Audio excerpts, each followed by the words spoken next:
Hello friends, welcome back to our channel. Please like my video, subscribe to my channel. మొక్కలకి iron, calcium లాంటి అధిక పోషకాలున్న fertiliser మన కిచెన్లో ఉండే ఇది మాత్రం మీ మొక్కలకి ఇవ్వండి. అద్భుతమైన రిజల్ట్ అయితే ఉంటుంది. అది ఎలా చేసుకోవాలి ఏంటనేది వీడియోలో తెలియజేస్తాను. ఎక్కడ కూడా వీడియోని స్కిప్ చేయకండి. ఇక్కడ మీరు చూస్తున్నారు కదా, గుత్తులు గుత్తులుగా పువ్వులు ఎంత బాగా వచ్చినాయి అంటే అసలు ముద్దగా అసలు చాలా పూసాయి, చాలా బాగున్నాయి. ఈ మధ్య మీకు రెగ్యులర్గా వీడియోలో కూడా చూపిస్తున్నాను కదా. ఇలాంటి పువ్వులు ఏదైనా సరే, మొక్కలు, కూరగాయ మొక్కలు కానీ పువ్వులు కానీ దేనికైనా సరే విపరీతంగా ఫ్లవర్స్ రావాలంటే ఖచ్చితంగా ఈ పోషకాలు చాలా అవసరం. ఈ చలికాలంలో ఎండగా ఉంటుంది, అలాగే చల్లగా ఉంటుంది కాబట్టి మొక్కలకు చాలా మంచి మంచి పోషకాలు ఇవ్వాలి.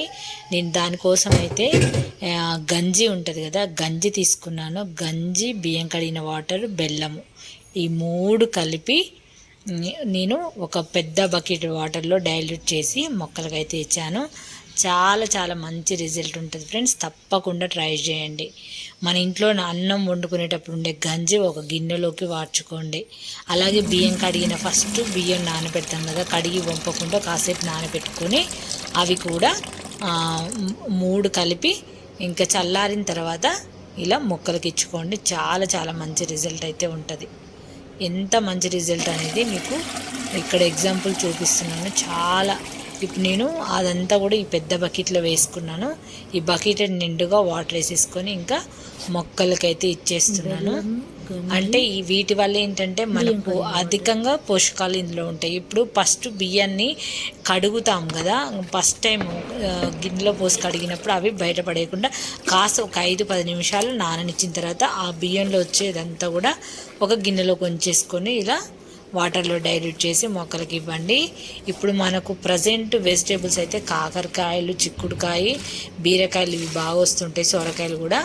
అలాంటి వాటికి ఇప్పుడు మంచిగా ఇచ్చుకోవచ్చు. అలాగే పూల మొక్కలు కూడా నా దగ్గర మ్యారీగోల్డ్, బంతి, ఇంకా గులాబీ, చామంతి ఇవి ఉన్నాయి కదా, ఇంకా వాటన్నిటికీ ఇస్తున్నాను. ఆల్రెడీ ఇప్పుడు నేను కొన్ని బీర మొక్కలు కూడా పెట్టాను కదా, వాటికి కూడా ఇచ్చాను అనమాట.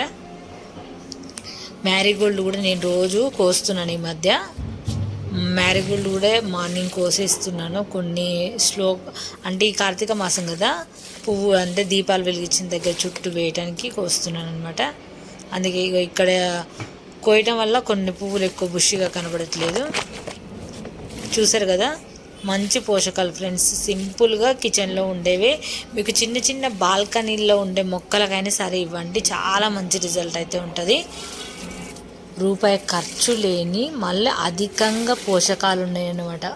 అసలు మన కిచెన్లో ఉంటాయి, మనకు ఎటువంటి ఖర్చులు పెట్టాము, కానీ వీటి వల్ల మంచి రిజల్ట్ అయితే ఉంటుంది. అసలు నిజానికి ఎంత మంచి రిజల్ట్ ఉంటుందంటే గంజిలో కూడా అధికంగా పోషక విలువలు ఉంటాయి. అందుకే ఒకప్పుడు గంజి కూడా తాగేవాళ్ళు తెలుసా.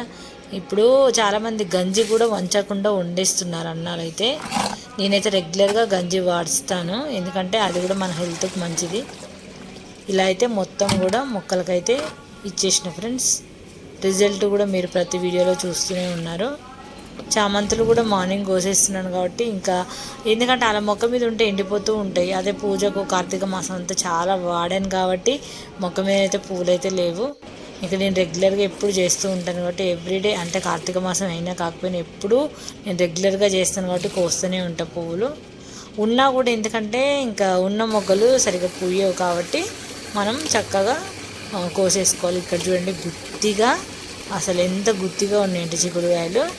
అసలు యాక్చువల్లీ ఇవాళ కొయ్యొద్దు అనుకున్నాను కానీ ఇక్కడ చూడండి ఇలా గుత్తులుగా ఉండి సీడ్స్ బాగా వచ్చేసినాయి.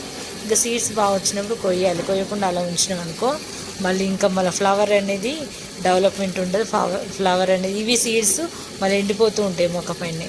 ఇంకా కోసాం అనుకో మళ్ళీ కొత్తగా చిగుళ్ళు వచ్చి ఫ్లవర్స్ వచ్చి ఇంకెక్కువ క్రాప్ అనేది వస్తుంది. కాబట్టి చిక్కుడుగా అయితే ఎప్పుడు గార్డెన్లోకి వెళ్ళినా ఏవి రెడీగా ఉంటే అవి కోసేయడమేగా. లాస్ట్ ఇయర్ అయితే బుట్టలు పోసినాం అసలుకు. ఈ సంవత్సరం కొంచెం పెస్ట్ అటాక్ బాగా జరిగింది మొక్క పైన, అయినా వస్తున్నాయి బాగానే. నిన్ననైతే అప్పుడప్పుడు నేను పావు కేజీ అలా కోస్తూనే ఉన్నాను. ఇప్పుడు 2 మొక్కలు ఉన్నాయి కదా, చూపిస్తాను బాగానే. అసలు ఇంకా నేను ఎప్పుడు చిక్కుడుకాయలు అయితే ఏ సంవత్సరం అయినా నేను కొనను, ఎందుకంటే మన గార్డెన్లో చిక్కుడుకాయ సరిపోతుంది. అసలు లాస్ట్ ఇయర్ అయితే 5-6 కేజీలు వెళ్ళేవి అసలుకు, ఇప్పుడు కూడా వెళ్తాయి. ఇక్కడ చూడండి గుత్తులు గుత్తులుగా టమాటాలు ఎంత బాగా వచ్చినాయో అసలు. ఇవి ఈరోజు కోసాను. చూసారు కదా ఫ్రెండ్స్, ఈ వీడియో నచ్చితే లైక్ చేయండి, ఛానల్ని సబ్స్క్రైబ్ చేసుకోండి. Thanks for watching.